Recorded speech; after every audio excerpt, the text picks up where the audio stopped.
beaucoup, Manuela. Euh, Est-ce que vous voyez mon écran? C'est tout bon? Oui, on voit bien le Geniali, ouais. Alors, je vais juste mettre ça. Ah ouais, en plein écran, c'est encore mieux. Super. Voilà.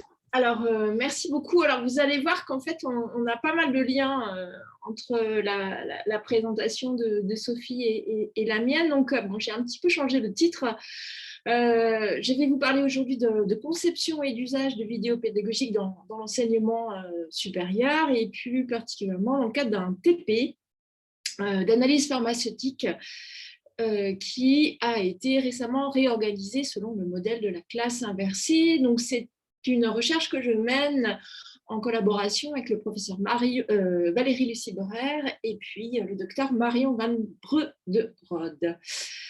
Alors, quelques mots d'abord de contexte. Le contexte de mon intervention, il est celui du Video Learning Lab qui a été mis en place au sein de la faculté de psychologie et des sciences de l'éducation de l'Université de Genève. Le VLL, le Video Learning Lab, est un groupe interdisciplinaire de chercheurs qui se proposent d'analyser et de développer des pratiques et des designs de formation dans lesquels la vidéo et ses propriétés spécifiques sont mobilisées comme éléments fondateurs de l'ingénierie pédagogique. Donc, comme vous le voyez ici, le VLL se veut être à la fois un observatoire et un conservatoire des pratiques existantes en matière de vidéo, mais également un laboratoire de co-conception de nouvelles pratiques avec la vidéo.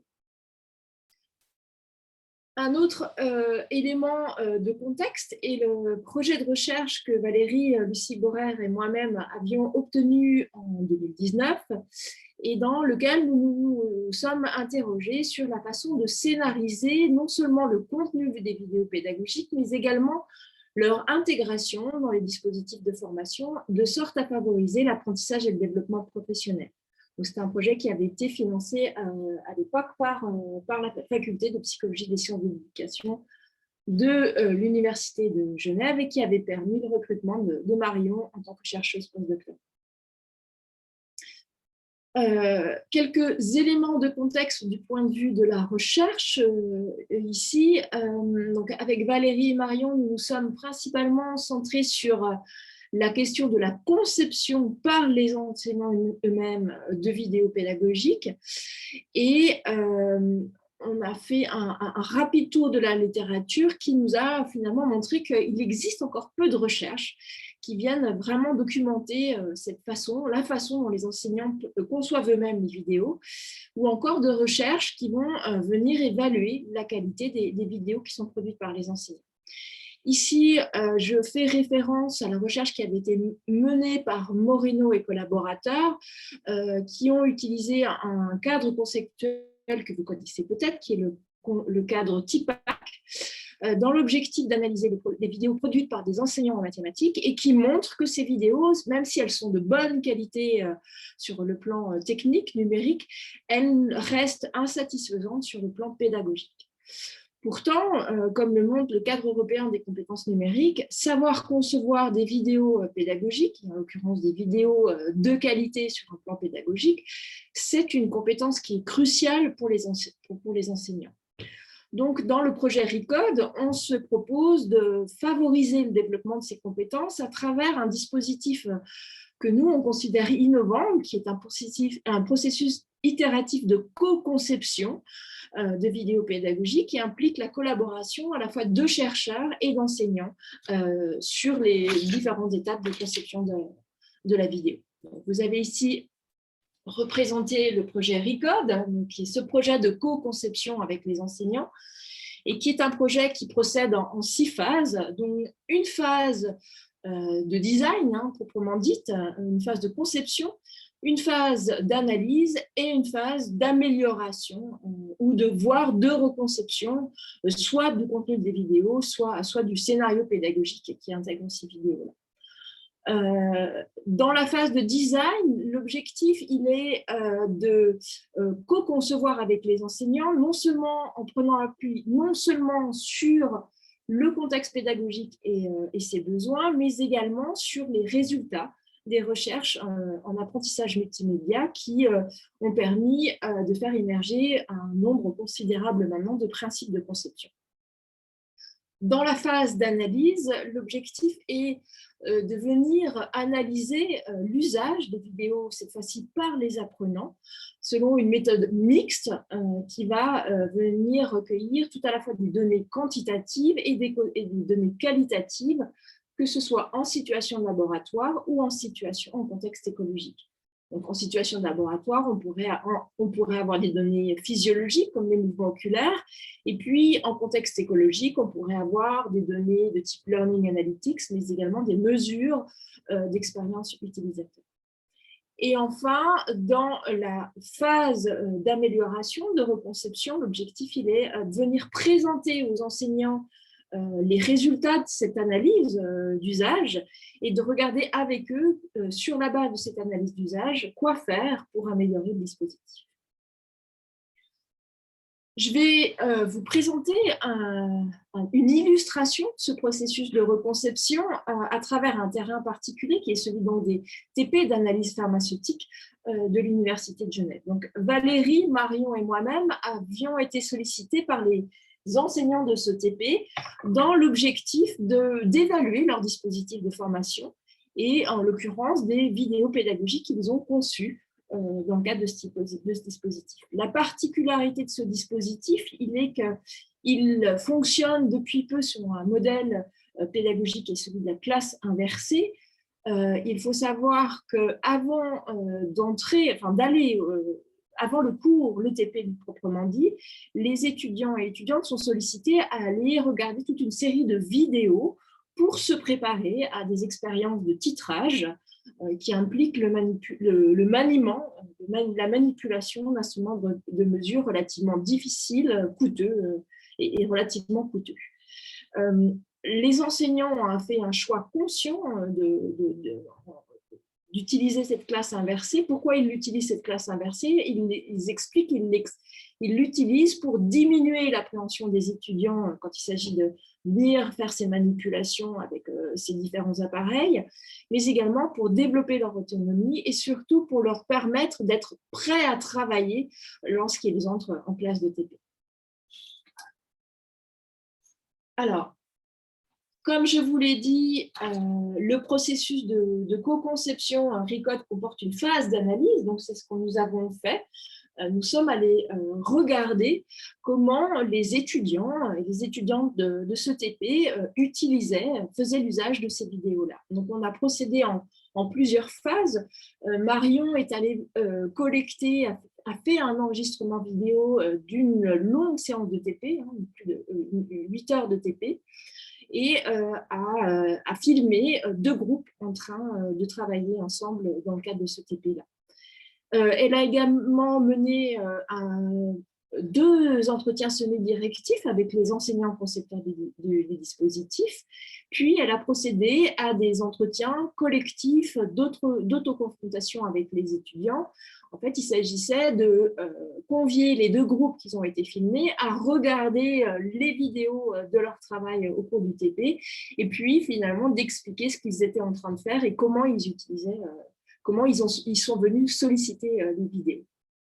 Et enfin, ce qu'a fait Marion, je trouve que cette idée est vraiment intéressante. Elle a fait réaliser à la fois aux enseignants et aux étudiants une carte de tous les médias, de toutes les ressources utilisées dans le dispositif. Alors, je vais vous montrer cette carte. Voici la carte, l'architecture des médias qui sont liés donc, à ce TP-là. Donc, vous voyez plusieurs phases, une phase de préparation, donc avant le TP, la phase de réalisation pendant le TP et à l'issue du TP. Et donc, on ne va pas faire une analyse précise de cette carte, mais ce qui nous saute un peu aux yeux, ce qu'on peut vraiment vite remarquer, c'est cette densité et cette hétérogénéité des médias. Donc, les étudiants doivent traiter tout à la fois des vidéos, des fascicules, des modes d'emploi, des diaporamas, etc. Ce qu'on peut supposer, on peut faire l'hypothèse que cela peut générer des coûts cognitifs relativement importants. Donc, comme je vous l'ai dit, cette carte des médias, elle l'a fait également dessiner par les étudiants. Et ce que l'on observe, donc là vous avez quelques extraits, quelques cartes réalisées par les étudiants, et ce que l'on observe rapidement, c'est que finalement ces cartes sont très proches de celles prescrites par les enseignants, et elles sont également relativement semblables dans un étudiant à un autre, donc on peut quand même penser que le dispositif et la façon dont il est utilisé est très proche de ce que souhaitaient les enseignants. Regardons maintenant les vidéos qui ont été conçues par les enseignants et qui ont été proposées aux étudiants. D'une façon générale, les étudiants devaient consulter 6 vidéos, 4 vidéos donc, en préparation du TP et 2 vidéos pendant la réalisation même du TP. Et Marion a distingué 3 types de vidéos pédagogiques proposées par les enseignants, créées par les enseignants. Tout d'abord, des vidéos de contextualisation. Ici, c'est une vidéo où l'enseignant vient justifier l'utilité du TP, notamment au regard de la future carrière professionnelle des étudiants. Ensuite, vous avez ici une vidéo dont l'objectif est une mise en lien entre les notions théoriques et le TP proprement dit. Donc là, vous avez un tableau blanc et l'enseignant qui écrit, qui tourne le dos, qui parle et qui écrit au tableau. Et enfin, des vidéos pratiques, ici, qui a pour objectif de venir préparer les étudiants à la réalisation des gestes qu'ils auront à reproduire au cours du TP. Donc ici, c'est une vidéo qui filme l'assistant en train d'utiliser les différentes machines qui seront utilisées dans le TP. Si on regarde ces vidéos sous l'angle des principes de conception qui sont issus des recherches sur l'apprentissage multimédia, ce qu'on s'aperçoit, c'est que ces vidéos respectent certains des principes de conception, comme c'est le cas du principe du dessin dynamique, hein, puisqu'on a cet enseignant qui tout à la fois enseigne, mais aussi dessine au tableau. Donc, certains principes sont respectés, tandis que d'autres ne le sont plus du tout. On a dans cette vidéo à droite un écran qui est partagé en deux, donc un double écran qui pourrait entraîner un effet d'attention partagée qui péjore hein, les ressources cognitives. Et puis, on a cet enseignant qui tourne majoritairement le dos à son public, et donc ce qui n'entraîne que très peu de guidage, de contact et de guidage visuel. Alors, malgré le fait que ces principes de conception, que certains de ces principes de conception ne sont pas respectés, une grande majorité des vidéos telles que les étudiants le perçoivent, reçoivent un accueil favorable de ces étudiants-là.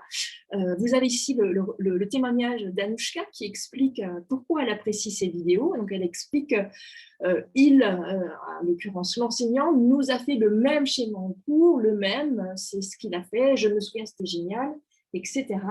Et donc, dans ce témoignage, ce qu'on s'aperçoit, c'est que cette vidéo, telle qu'elle est conçue, même si elle ne respecte pas tous les principes, telle qu'elle est conçue, elle permet de voir l'enseignant faire pareil, faire comme en cours. Donc, on a, grâce à ça, une certaine continuité qui est entre la distance et la présence. Et donc, avec Marion et Valérie, on parle d'effets d'écho consonants entre la distance et la présence, et ces effets d'écho consonants ici concernent l'activité de l'enseignant. Donc, s'il y a des vidéos qui favorisent la continuité entre la distance et la présence, ce n'est pas le cas de cette vidéo pratique hein, qui est censée, je vous le rappelle, permettre aux étudiants de se préparer, de se mettre directement au travail le jour du TP. Donc, initialement, la manipulation des machines, des instruments de mesure est une activité qui est initialement pensée comme une activité individuelle, mais il s'avère que du fait de la massification des étudiants, du fait du coût financier de ces différentes machines, c'est impossible de travailler en groupe, de travailler en individuel. Donc, cette activité s'est transformée en une activité de groupe. Or, la vidéo qui est censée préparer à cette activité de groupe est une vidéo où on voit l'assistant qui est seul à reproduire des gestes, à produire des gestes qui seront à reproduire, à imiter lors du TP. Donc, cette vidéo, elle n'est clairement pas pensée pour outiller le travail de groupe. Donc, ici, on parle d'effets d'écho entre la présence et la distance, d'effets dissonants. Et on remarque ici que ces effets dissonants concernent l'activité apprenante. Donc, je termine avec quelques mots de conclusion. Qu'est-ce que nous montre cette étude? Qu'est-ce que nous montre cette analyse des usages en contexte écologique? Elle nous montre tout d'abord qu'il y a de la nécessité de penser le dispositif de formation de sorte à réduire le coût cognitif qui est lié à cette multiplicité et à cette hétérogénéité des médias. Donc, il y aurait besoin clairement d'un dispositif de guidage pour expliciter les liens entre ces différentes ressources. Et là, je pense à la présentation de Sophie et de ce dispositif de branching vidéo qui serait vraiment intéressant dans cette situation-là. On voit aussi qu'il serait intéressant de mieux regarder les principes de conception multimédia et de la façon dont ces principes, de les regarder en contexte écologique, parce qu'on voit que même si certaines vidéos ne respectent pas ces principes, elles sont par ailleurs appréciées par les étudiants. Donc, il y a vraiment de l'intérêt à regarder, étudier cette mise en œuvre de ces principes en contexte écologique. Et enfin, on voit de l'importance de regarder ces effets d'écho entre la distance et la présence et de regarder comment la vidéo, elle pourrait être conçue de sorte à assurer cette continuité entre ce qui est entre la distance, les activités qui sont associées, qui sont réalisées à distance avec la vidéo, et finalement les activités qui sont réalisées en présence et qui sont des activités supposées être préparées par la vidéo. Voici pour les conclusions et je me réjouis d'avoir un échange avec vous sur cette présentation. Merci. Merci beaucoup, Gaëlle, pour cette présentation qui est largement dans les temps et qui est soutenue par une très, très chouette présentation aussi sur un outil interactif en l'occurrence. Donc, voilà, très, très